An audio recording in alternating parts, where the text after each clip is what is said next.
The English is a more patient opening where white plays c4 to control the d5 square without committing a central pawn.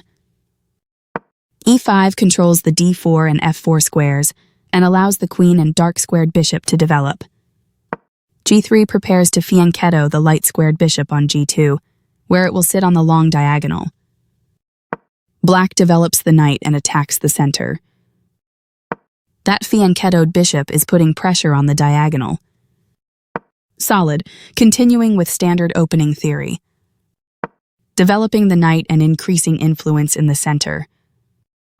Bishop g7 puts the bishop on the long diagonal in a move called a fianchetto. d3 supports the pawn on c4 and allows the dark-squared bishop to develop. d6 supports the center and allows the light-squared bishop to develop. Rook b1 prepares the b2-b4 advance. Black develops the knight and attacks the center. Good job. That's what I would have played too. Castling kingside tends to be safer than queenside because you are bringing your knight into play, eyeing the central squares. This is a fair move. You kicked your opponent's piece from that square. This offers to exchange pieces of equal value. Very good choice. Out comes the bishop, helping to solidify the position.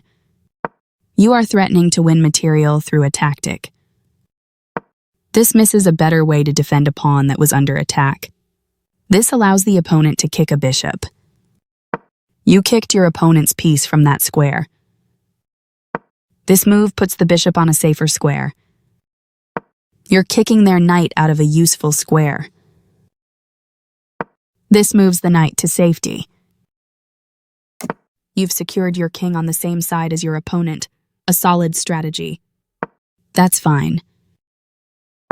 You offered your opponent an opportunity to exchange pieces of equal value. This forces the opponent to double pawns. You take back. This moves the bishop to safety. With the bishop developed, you're building a more robust position. There were worse moves, but also something much better. You prevented your opponent from being able to tactically win a pawn. With the rook now developed as well, black has all pieces ready for action. You stopped your opponent from being able to tactically win a pawn. That's not a mistake, but it's not the best move either. Good job protecting your pawn.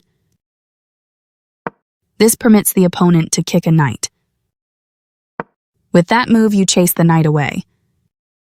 This moves the knight to safety. Your rooks are connected, which helps them work together. One of the best moves. Good job stepping in to defend your pawn. A solid choice. That was a fair trade. Recaptures. You've moved your piece to a powerful square. A very strong play. This is the way to win material. This moves the queen to safety. Well done, an excellent move. This moves the queen to safety. You made a discovered check against the opponent's king.